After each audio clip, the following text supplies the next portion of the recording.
He was Canada's 21st Prime Minister. Today in conversation with the Right Honourable Paul Martin. Welcome back to Pembroke, Mr. Martin. It's really great to be back, Jamie. Your family's roots are here in Pembroke. We're at the Champlain Trail Museum today, where a lot of archive material is here about your dad in particular, your aunts who lived here as well. Tell me just about the family history and how Pembroke became such an important part of that history. Well, my dad's family moved here when my dad was very young, and he effectively grew up in Pembroke. We would live in Ottawa during the school season when I was in grade school and primary school and in high school, and we would come up here once a month because my grandmother and grandfather were alive, and obviously my dad's sisters were here, and so that I half grew up in Pembroke, and my dad loved Pembroke, and the people of Pembroke were so good to him in many, many ways. And I tell you, it was very emotional to be at the Champlain Trail Museum this morning, to go through, because the museum's got a ton of pictures. It's a wonderful museum. They really did a great job, and to go through all that they had collected, to sort of see my dad, my mother, my grandmother, my grandfather, all of the sisters, and all the pictures of them. The only thing I think untoward that I wasn't very happy with is the pictures of me 30 and 40 years ago, because I can't believe what's happened in the interim. You know, it's interesting. I read both your father's memoirs and your memoirs, and you talked a lot about the summers being spent at the family cottage in the Windsor area, but your winters here. Yes. And we spoke earlier about you have memories of the McKay Street Arena and watching the Pembroke Senior Lumber Kings. Well, I was a huge fan of the Lumber Kings. And yes, I knew because it was such a wonderful place, this huge barn of a building, and the noise that was made. And this was all, my time coming here was the time of the Geezer bricks. Yes. And oh yes, I tell you, that was, as far as I was concerned, this was far better hockey that was played in the NHL. Oh, well, it was, the Geezer bricks are famous, certainly around here, and we're great hockey players. I want to talk a lot about your father's political legacy, because in his memoirs he talks about the fact that his early years, his growing up years in Pembroke, influenced his political beliefs. And let's start with a very difficult time for him as a young boy when he contracted polio. Well, he had a very bad case of polio. He was virtually paralyzed for 2 years. He never really did regain the sight in his left eye. And I mean, he can remember being pulled around on a sleigh by his younger brother. There was no such thing as healthcare in those days, and the family were not well off at all. And so that if you had a child with polio at days before Medicare, you can understand that they had to go through a lot. I have heard the stories of those ages, and the people of Pembroke were tremendous. They were tremendous to this young boy who had polio, my father, and then as he started to recover, and he did recover, largely, still with some paralysis, but he did recover. And as he started to want to go off to university, and there's no money in the family, let me tell you, the people of Pembroke stood behind him. So that to be here in the museum with you now, to be here in Pembroke today, and you know, all of a sudden, you know, Algonquin College honoring him, the Paul Martin Senior Day, the articles that have appeared in the Observer. This is, I cannot tell you how it affects me. It's just wonderful. Well, he certainly left his mark here, and again, from the polio situation, years later when he became Health and Wellness Minister, he made a very courageous decision, and I'd like you to tell that story about why it was so courageous. One day, I came home after school, and my dad was usually in very good mood and everything else, and I saw him, and he was just a little sharp, he wasn't, and he was clearly wrestling with something. And I asked my mother what it was, and what it was this was at the time when the Salk vaccine, which is the vaccine against polio, came out. And there's no doubt that the Salk vaccine would work, except that there was a major lab in the United States that had produced a bad version, a contaminated version, and a couple of kids actually caught polio from this. And so all of a sudden, the Americans were putting the brake on the polio vaccine. Canada's vaccine was produced by the Connaught Labs here in Canada. And the decision my father had to make was, were we going to stop because one of the American labs had produced this bad vaccine, or were we going to go ahead? And the reason that it was so important to go ahead is polio spreads into epidemics. And to delay could have meant that people would catch polio who otherwise wouldn't. And that's what my dad was just thinking about. And he made the decision to go ahead, to have confidence in Connaught. It was the right decision. It put an immediate halt on massive epidemics. And I think that a lot of that came from the fact that my dad had polio and remembered his own youth and was going to do anything he possibly could to stop another generation of Canadian kids getting it. I suspect, though, that also weighing on his mind was the fact that you had also contracted polio. And this was only about less than a year later when he had to make this decision. Yes, I'm sure that had a huge effect on him. I mean, for him and then for his son to have it. I've talked to my parents since then. I was 8 years old, and at 8 years old, you're not very much aware of any of these kinds of things. In retrospect, 20 years later, I certainly understood what they must have gone through. Universal health care, certainly, particularly after World War II. You've got all these soldiers coming back. Your father is moving into cabinet, into the health and wellness portfolio, and he really is looking at social services for Canadians. He's now representing a riding in Windsor where there's a huge automotive industry and there's laid-off workers. That really was part of his legacy as well, social reform for Canada. Overwhelmingly. He came from a poor family. And thanks to the people of Pembroke and thanks to the drive of my grandmother, he was able to succeed. But he had a very, very strong feeling of the necessity of strong government programs. And he had studied, of course, in England, and he had participated in the debates over this kind of social policy, so he believed it very strongly. And when he went into the cabinet, he was known to be very, very much on that side of the Liberal Party that believed that, in fact, if we were going to have a country that was going to be fair, we had to have an intricate and deep healthcare program. It was the best education, the best child welfare. This was his whole wing, the whole wing of the party. And my dad left it. My dad led it. My dad led the whole thing, and he constantly pushed. And you can see the debates in his time, and the normal debates between those who said, "Oh, we can't afford it," and my father said, "We can't afford not to do it." And there's no doubt that my father is, one of the fathers of the Canada healthcare system.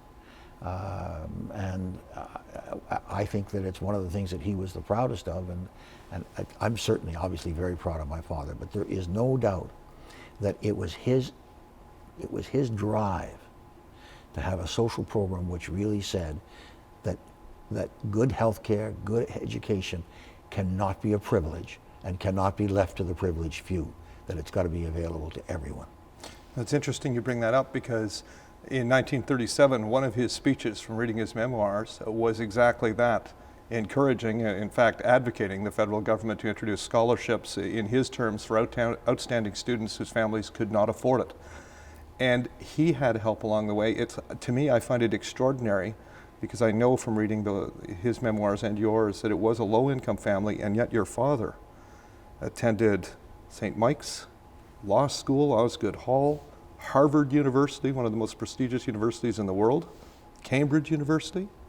How was that possible? Well, first of all, his initial schooling, when he started getting into high school, he was helped by Bishop, the two bishops, Laurier and then Ryan, and my dad's sisters, led by my Aunt Lucille, also put their shoulder to the wheel to help this bright young fellow do well. And then as he started to do well, he started to get scholarships. And but he never would have gotten those scholarships if he hadn't gotten, and he always recognized it, if he hadn't gotten that early help. And then Harvard and Cambridge and the others came actually because he really produced. Yeah, he was obviously very, very driven. The other thing that I find wonderful in some respects is his drive to just connect himself to people of influence as a very, very young man. And then he enters politics, and actually the first time he runs is provincially here in Pembroke. Didn't go as well as he had hoped. Yeah. But then nothing but wins in Windsor, Essex East. Can you tell us the story about those early political entrance points here in Pembroke? Well, the one in Pembroke, of course, I was not around at Yes. the time, but he ran against Mr. Dunlop, who was obviously one of the stars in the conservative sky. And was actually a very, very nice man. And at some point, I know my grandfather worked for him. Mm-hmm. And so there was this problem. Here was my dad out attacking politically, not personally, but politically attacking Mr. Dunlop. And there was my grandfather. But I think it's a tribute to Mr. Dunlop that he never let that bother him. He never let it bother him. And then, of course, Mr. Dunlop won the election. Later on, when my dad had graduated from high school, or from law school, excuse me, mm-hmm. He then went to Windsor. And while he was in Windsor, the political bug which he had picked up in Pembroke again came home to roost, and he ran in the election in 35, and he won. His first volley into politics, as far as listening to a political speaker, was Prime Minister Robert Borden, who spoke at the Pembroke Opera House. He went with his father. His father was a supporter of Sir Wilfrid Laurier, who became one of your father's early heroes. Do you think that initial speech and that conscription debate, which was really the driving force at that first talk he had attended, had something to do with his interest in Laurier? Well, I think that hearing Borden, and who is one of the great Canadians, that certainly would have had an influence. In fact, I know it did have an influence on my dad. You don't have to agree with somebody for it to have an influence. I mean, these differences were well handled at that time. The debates were reasonable debates. They weren't the name calling that we see so much of. But my dad's huge belief in Laurier was very, very deep. Partially it came from my grandfather, but also Laurier espoused a liberalism and a rationale for government that was very much in accord with what you and I were talking about earlier, and that is the responsibility of government to ensure that people who did not come from privilege had the basic social services that they wanted. He believed in the positive role of government, and that had a huge influence on my father because that was my father's driving push. When Laurier died, there's a great story about how the length that your father went to be part of that funeral, to watch the procession. Well, you think about it, he was in high school at St. Alexander's, yes. And it was, this was, it was a long walk to Ottawa for that. And he was supposed to be in school, but he left. And he just took off on his own, and he walked the whole way, and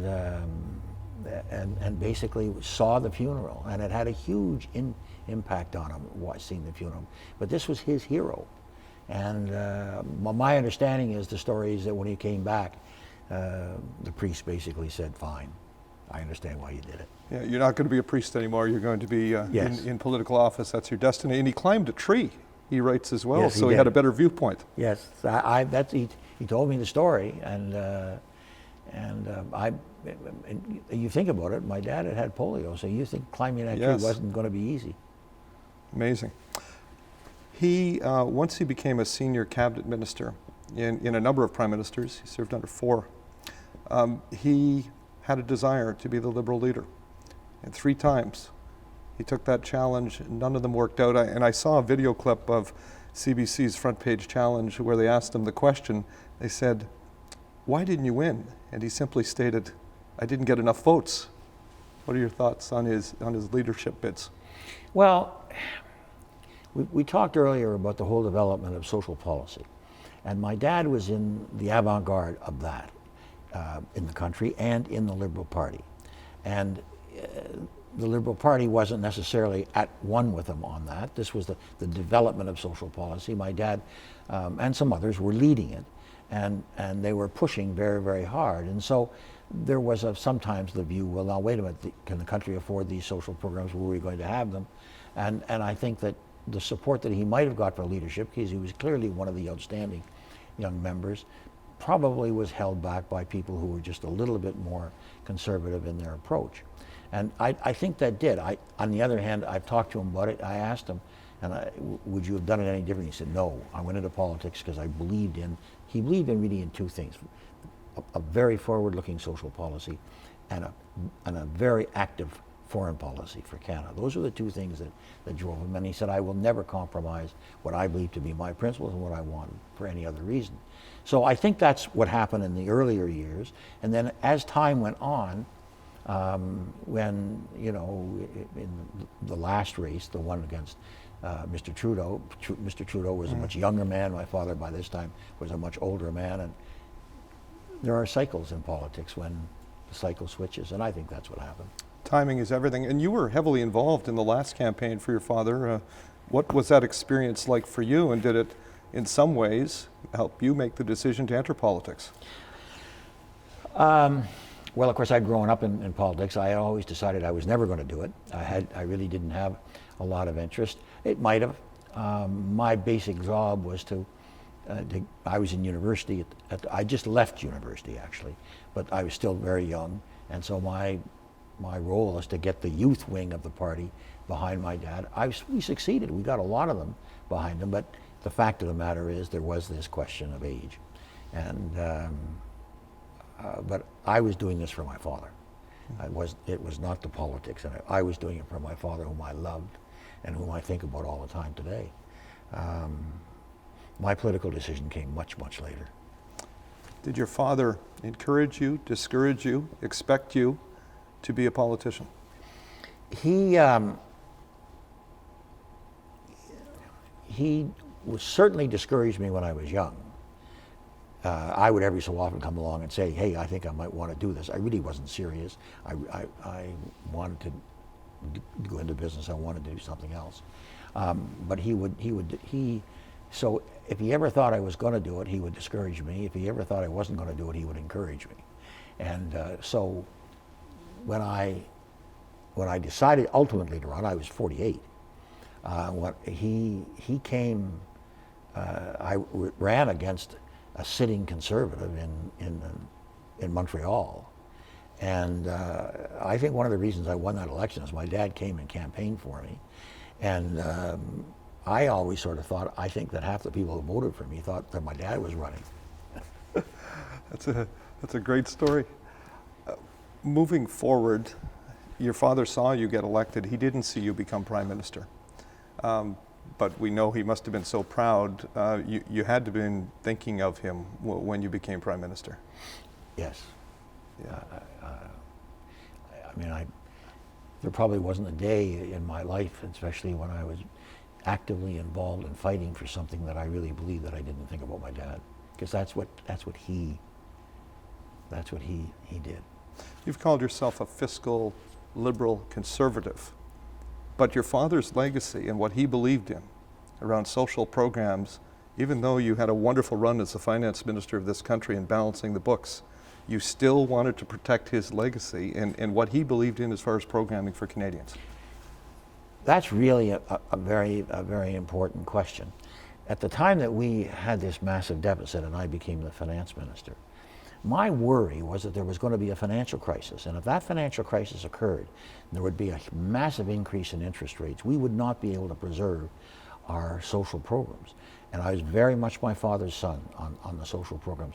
And so if you look at the debates at that time, as finance minister, I did not go to the Canadian people saying, we're going to have to cut spending, we're going to have to do this in order to make the books look better. I said, we're going to have to do this if we're going to preserve our social programs. And I believe that very strongly. We would have been, to give you an analogy, we were going to be like Greece if there was a crisis. Well, we did balance the books, and we did cut social programs, and it was very hard to do, but there was no choice at that time. And what happened, of course, was 2 years later, after I did that, there was a financial crisis, but we went through it because we had gotten our books in place. But I had said very clearly, I'm going to return this when we get the books done, when we get the economy going, we're going to put that money back. And one of the first things I did as Prime Minister was bring in the largest healthcare budget in Canadian history. And that was my father.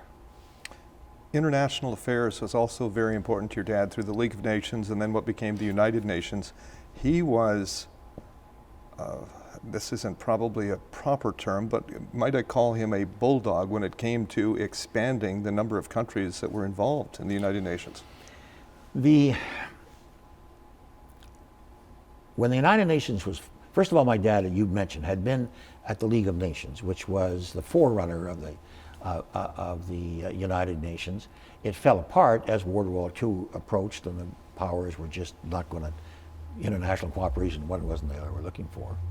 And then in 1944, the movement came again to create a United Nations. My father was there, and then the United Nations was created in 1945.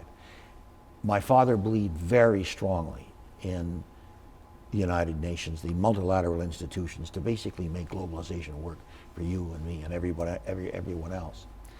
But what happened was, the original United Nations only had 44 nations. Because there weren't that many nations.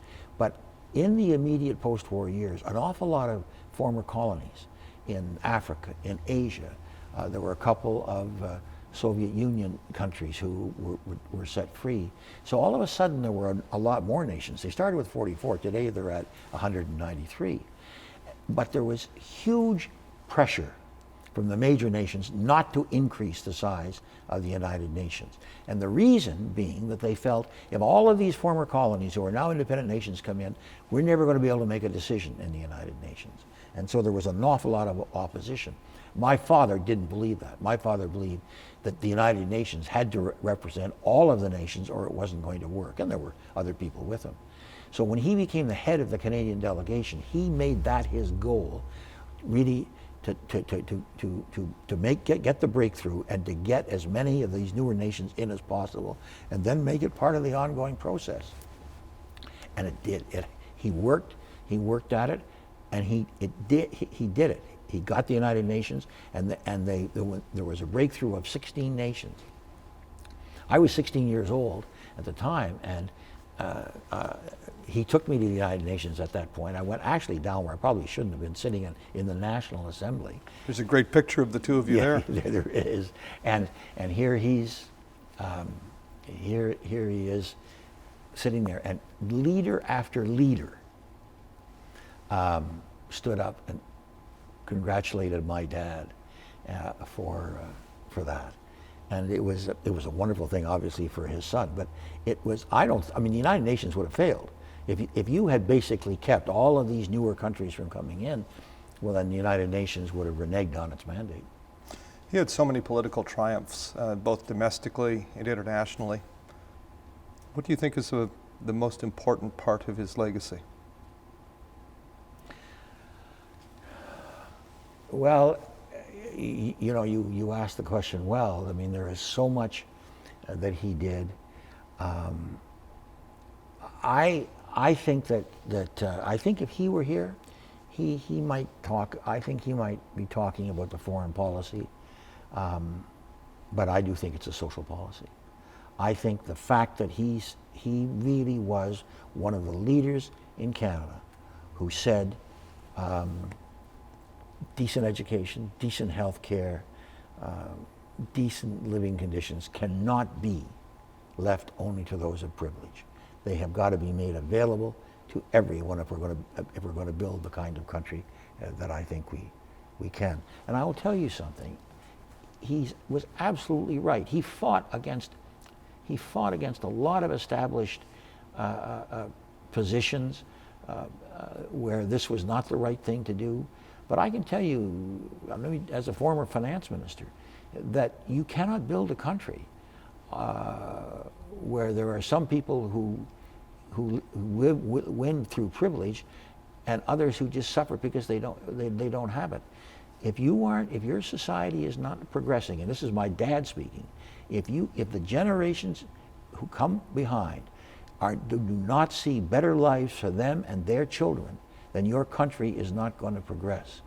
And if that was ever true, it is true today. My father was way ahead of his time, but he was right. We're just about out of time, but I'll end with this.